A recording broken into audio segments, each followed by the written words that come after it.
H time নিউজের পক্ষ থেকে আমি সালাউদ্দিন। আমরা জানি আগামীতে নির্বাচন, এখনো পর্যন্ত কিন্তু প্রার্থী ঘোষণা হয়নি। এরই মধ্যে দেয়াল লেখনের কাজ, পতাকা লাগানো প্রতিনিয়ত চলছে। আমরা সরাসরি চলে যাব সেই মানুষদের কাছে যারা এই যে দেয়াল লেখনের কাজ, পতাকা লাগানোর কাজগুলো করছে। দিদিকেই ভোট দেবো, দিদি দিদি জিন্দাবাদ, দিলীপ বোনটাকেই ভোট দেবো।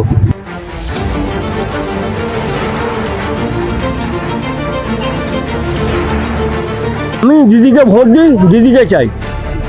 অভিষেক আমাদের, দিলীপ মণ্ডল আর মমতা ব্যানার্জি আমাদের প্রিয় জিনিস।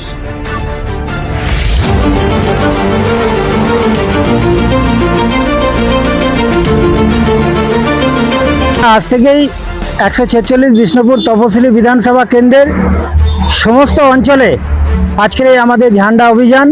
আমরা সমস্ত জায়গাতেই আজকে পার্টি ঝান্ডা লাগানো হচ্ছে, দেয়াল চুন করা হচ্ছে এবং কিছু কিছু দেয়ালে আমরা এখন থেকে সিম্বল আমরা আঁকছি। টিএমসিকে ভোট দেবো।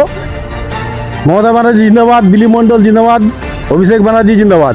উন্নয়নই মানুষের শেষ কথা বলে, আর বিষ্ণুপুরে আমাদের নবরূপকার সম্মানীয় দিলীপ মণ্ডল মহাশয়কে উন্নয়নের দিক দিয়ে আজ পর্যন্ত কেউ হারাতে পারেনি আর হারাতে পারবে না।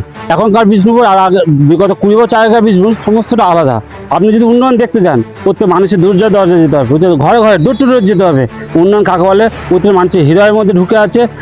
উন্নয়ন কাকে বলে শুধু তাই নয়, রাস্তা থেকে শুরু করে পানি জলের ব্যবস্থা থেকে শুরু করে স্বাস্থ্য থেকে শুরু করে সবই বিষ্ণুপুর 1 নম্বর। বিষ্ণুপুর দক্ষিণ চব্বিশ পরগনা জেলার মধ্যে বিষ্ণুপুর ব্লক উন্নয়নের সবচেয়ে 1 নম্বর আছে।